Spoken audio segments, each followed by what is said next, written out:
अरविंद जयतिलक जी, केशव मौर्य ने मैनपुरी में कहा कि चाचा भतीजे साथ जेल जाएंगे। अब एका हो गया है तो अच्छी बात है, साथ जेल में भी रहेंगे। ठीक। अखिलेश यादव ने रामपुर के मंच से कहा कि 100 विधायक ले आओ, डिप्टी चीफ मिनिस्ट्री में क्या रखा है, 100 तुम ले आओ, 100 110 हम देते हैं और चीफ मिनिस्टर हो जाओ, मौज लो। कैसे समझे इस बात को? अमिताभ जी, राजनीति पलटकर वार करती है। अभी तक तो हम ये समझ रहे थे कि समाजवादी पार्टी की एक अपनी रणनीति है मैनपुरी या रामपुर को लेकर के, लेकिन जिस तरह जुबान तेजी से अपने भाषा और उसके व्याकरण को लेकर के बिखरते बिखरते दिख रहे हैं, उससे बहुत कुछ साफ हो जाता है कि समाजवादी पार्टी जो है उसकी रणनीति जमीन पर जो कुछ हो, लेकिन जुबान की जो रणनीति है कहीं ना कहीं उसे नुकसान पहुंचाती दिख रही। देखिए, सत्ताधारी पार्टी के खिलाफ अगर आपका प्रतिरोध का प्रस्तावना जब तक बहुत मजबूत नहीं होगा, तब तक आप जो है जनता को लामबंद करके अपनी जीत को सुनिश्चित नहीं कर सकते हैं। दो बातों को देखिए, रामपुर में अखिलेश जी को सरकार की जो आलोचना का जो एक अपना जो आयाम होना चाहिए, उसके बजाय मस्खरी कहते देखे गए कि आप जो है 100 विधायक लाइए। क्या इस बात को बार बार दोहराने का, कहने का कोई औचित्य है आज की तारीख में, जहां आपकी पार्टी पूरी संक्रमण के दौर से गुजर रही है, जहां पर आजम खान साहब पूरी तरह से रामपुर को गढ़ नहीं बल्कि मैं तो उपनिवेश कहूंगा कि उपनिवेश समझ रहे हैं। आपने सही कहा कि आखिर क्या वजह है कि जब उम्मीदवार का ऐलान होता है तो लखनऊ से ना होकर के, राजधानी से ना होकर के वहां पर रामपुर से होता है। क्या दर्शाता नहीं है कि रामपुर की जनता को औपनिवेशिक मानसिकता के तौर पे देख रहे हैं? पहली चीज। दूसरी चीज देखिए अमिताभ जी, तुलसीदास जी कहें कि सबसे कठिन जाति अपमाना। शिवपाल जी ने जो कहा है कि बैलगाड़ी के नीचे कुत्ता, अब समझा जा सकता है कि रामपुर के लोगों को या इटावा के लोगों को वहां के जो सत्ता सरदार है क्या समझ रहा है। ठीक है, ठीक है। देखिए, रामपुर में अखिलेश जी वो जो उम्मीदवार है राजा, उसके लिए कोई बहुत मेहनत करने का मसला भी नहीं बचा। अब टाइम भी नहीं उतना कि कोई माहौल बन जाएगा, अब तो चुनावी है। वो आजम खान साहब को लेके एक धारणा फैल रही थी, एक आजम खान साहब दुख की गंगा बहाए दे रहे थे रोज मंच से, बाल्टियों आंसू। अखिलेश जी ने भी कहा बवाल काटो, एक बार जमीन छुआओ, है 10-5 मिनट बोल बाल के हाथ में देना को चलो नमस्ते हो गया है। अब कम से कम ये तो नहीं होगा कि अमिताभ अग्निहोत्री गए क्यों नहीं रामपुर। तो कई बार राजनीति में ऐसा भी करना पड़ता है, इसलिए उनको जो बोलना था बोल दिया, बात खत्म होगी भाई, माथे पे तिलक लग गया, बात खत्म हो गई, हाजिरी लग गई कि हम आए थे। अब जीते नहीं जीतो आप जानो। रोहित अग्रवाल, खतौली में मुख्यमंत्री ने कवाल को केंद्रीय मुद्दा बनाया, उसका पूरा विवेचन किया और उन्होंने कहा कि इसकी जो सदस्यता गई, ये सदस्यता यहां के लोगों के आत्मसम्मान और स्वाभिमान की रक्षा में गई है और इसी अच्छा काम है ये। ठीक, तो उन्होंने ताल ठोक के एक लाइन खींच दी और समाजवादी पार्टी को वो जहां तक खींच के ला सकते थे वहां तक ले आए खतौली में। ठीक, और फंसा थोड़ा आपको भी दिया। उन्होंने कहा इनकी तो हमको समझ में आती है, ये क्यों नहीं निकले। लेकिन रालोद वालों से भी पूछो वो कहां थे। और कवाल, ऐसा मैं मानता हूं, अभी मैं खतौली नहीं गया लेकिन मैं मानता हूं पूरे पश्चिम में कवाल अभी बहुत वर्षों तक मुद्दा रहेगा मन में। कोई नेता कुछ कहे, कवाल वहां एक स्थायी भाव बन गया है पश्चिम में। रोहित जी, ये जो योगी ने जो पिच सेट की है, इससे चुनाव में कितना फर्क देख रहे हैं आप? क्योंकि कवाल मुद्दा है, इससे इनकार नहीं हो सकता। अमिताभ जी, योगी जी, माननीय योगी जी जो है हमारे मंत्री हैं, ताकतवर व्यक्ति हैं, सरकार भी उनकी 6 सालों से चल रही है।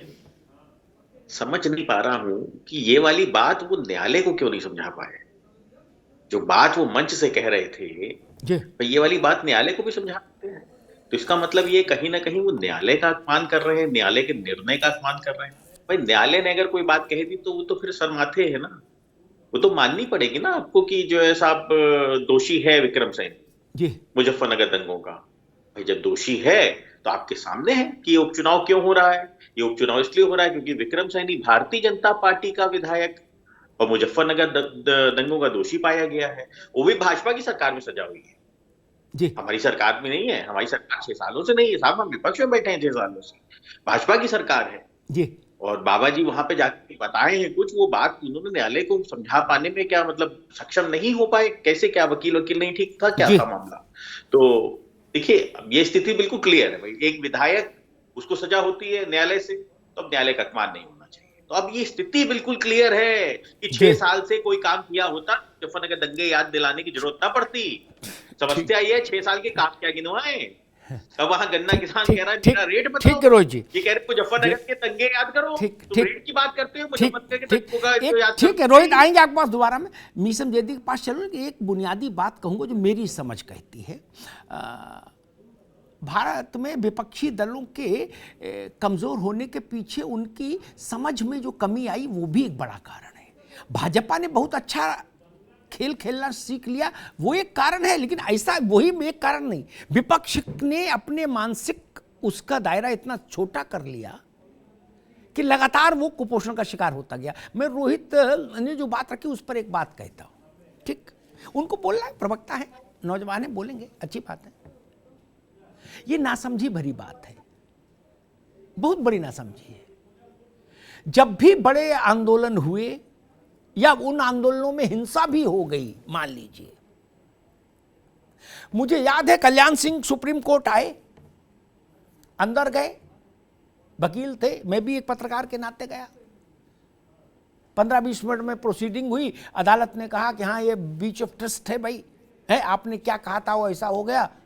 उनके वकील ने अपनी बात रखी, उन्होंने कहा भाई हम कल्याण सिंह जी को 1 दिन की सजा देते हैं, रजिस्ट्रार के ऑफिस में बैठाइए इनको और 5 बजे तक, ठीक।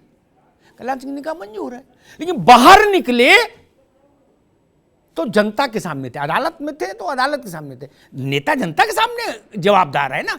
तब उन्होंने जो कहना था वो कहा, और उसका नतीजा क्या हुआ देख ही रहे हैं। 2 से 79, 79 से 179, 179 से 222, 222 से 300, 350, 350 लोकसभा, देख ही रहे हैं ना। अगर आपकी थ्योरी से चलते तो कहते भाई आप घरे चुप पे बैठो, नहीं, राजनीति है ये। स्वतंत्रता की लड़ाई हुई थी तब भी लोगों को अदालतों ने सजा दी, वो कॉज अलग होता है मित्र। आरक्षण का आंदोलन था, पक्ष विपक्ष वाले दोनों लड़े, दोनों को अलग अलग सजाएं हुई, दोनों ने अपनी अपनी जो कॉन्स्टिट्यूएंसी है उसको एड्रेस किया और लाभ लिया। और इमरजेंसी में भी तो सजाएं हुई थी, ठीक ना, क्या लड़ाई नहीं हुई। इसलिए आएंगे दोबारा में आएंगे, इस बात को जरूर ध्यान रखिए। और जो पार्टी केवल पश्चिम में ही है प्रमुख रूप से, उस पार्टी को कवाल के मामले में अपने गठबंधन के सहयोगी की ओर नहीं देखना चाहिए ना, ये जान लीजिए। उनका मुंह देखोगे तो आप निपट जाओगे, ये मैं जमीन की हकीकत बता रहा हूं। ये बात मैंने अजीत सिंह से भी कही थी, जब अजीत सिंह थे, मैंने कहा था जाओ वहां और बोरा डाल के कहीं बैठो आप। मैं फिर बता रहा हूं, वो बड़ा भीषण संघर्ष था, दुखद था, लेकिन संघर्ष तो था। मैं कवाल के विस्तार में नहीं जाना चाहता। पश्चिम में जो दशकों से चल रहा था वो उसका फलश्रुति थी। आप रिपोर्ट नहीं लिखा सकते थे, आपकी बेटी उठ जाए, बेटी को पकड़ ले जाए लोग, रिपोर्ट नहीं लिखी जाती थी थानों में। ये स्थिति थी रोहित बाबू, ऐसे थोड़ी ना लड़ाई हुई थी। इसलिए कवाल पर ये बात देखिएगा, मुझे लगता है ये चीज ट्रिगर करेगी कि लोकदल कहां था, ट्रिगर करेगी। और खैर मीसम जैदी साहब, आज अखिलेश जी रामपुर हो आए। अब आपको लगता है आजम खान साहब किया अकेलापन, लोनलीनेस और जो उनके मन में ऐसे ऐसे विचार आ रहे थे, वो कह रहे थे कि मैं खुदकुशी कर लूं, ऐसा लगता है मुझे। अब वो चीजें दूर हो जाएंगी। जी अमिताभ जी, बहुत बहुत धन्यवाद। देखिए, ऐसा है कि आजम खान जी को जो अकेलापन और लोनलेस फील हो रही थी और जो उनके दर्द भरा हुआ था, वो इस बात का नहीं था कि राष्ट्र जी जिस सरकार से उनका जिस तरह से दमन किया, अच्छा, और किस तरह से उनके ऊपर झूठे मुकदमे लगा करके उनका राजनीतिक करियर को समाप्त करने की कोशिश करी है। और राजचंद्र जी ने एक बात कही थी, अमिताभ जी आपको याद होगा, और कि हमेशा लोकतंत्र की जीत वोट से ही होती है, और आजम खान को अगर खत्म करना है तो वोटों से ही खत्म किया जा सकता है, और न कि इस तरह के अत्याचारों के द्वारा खत्म किया जा सकता है। और जो अभी राजनीतिक विशेषज्ञ हमारे कह रहे थे कि समाजवादी पार्टी की जबान के बारे में बता रहे थे, किस तरह से बात कर रहे हैं, तो आप ये बताइए कि सूबे के मुख्यमंत्री जा करके अपने नेता को सजा देने के पश्चात वो बहु बेटियों के सम्मान में बताते हैं, तो सजाएं एक जैसे कैसी हो सकती है? क्योंकि उनके विधायक को अगर सजा दी जाती है तो वो बहु बेटियों के सम्मान में होती है, और अगर किसी और विधायक को किसी तरह का कोई सजा का प्रावधान होता है तो कहा जाता है कि उसमें वो दुराचारी था, अत्याचारी था, जिसने वो ये कार्य किया। और अभी मनजीत यादव रिहाई हुए है, याहुल हक का हत्यारा था। आप ये बताइए कि जो ये सरकार कहती है कि हम अपराधियों को सजा दिलाएंगे कोर्ट से, तो ये कहाँ कमी रह गई? ठीक, याहुल हक का जो हत्यारा था मनजीत यादव, वो जेल से बाहर निकल आया। तो सरकार जो है वो ये ध्यान नहीं दे रही है कि लोकतंत्र कैसे बचाया जाए। और रही बात जो आपने कहा विपक्ष पीछे हो गया है ना, विपक्ष पीछे नहीं हुआ। लोकतंत्र को चारों तरफ से लोकतंत्र को कलावे में बांध दिया गया। अच्छा, ठीक है भैया, हाँ, धर्म के कलावे में लोकतंत्र को बांध दिया गया है। ठीक है, जब ये जनता समझेगी कि हमको धर्म की आड़ में हमको लूटा जा रहा है, और तब तक बहुत देर हो जाएगी। ठीक, और उसी को जगाने का काम हाँ, तो वही काम करो, खाली बैठने से अच्छा वही काम करो जगाने वाला।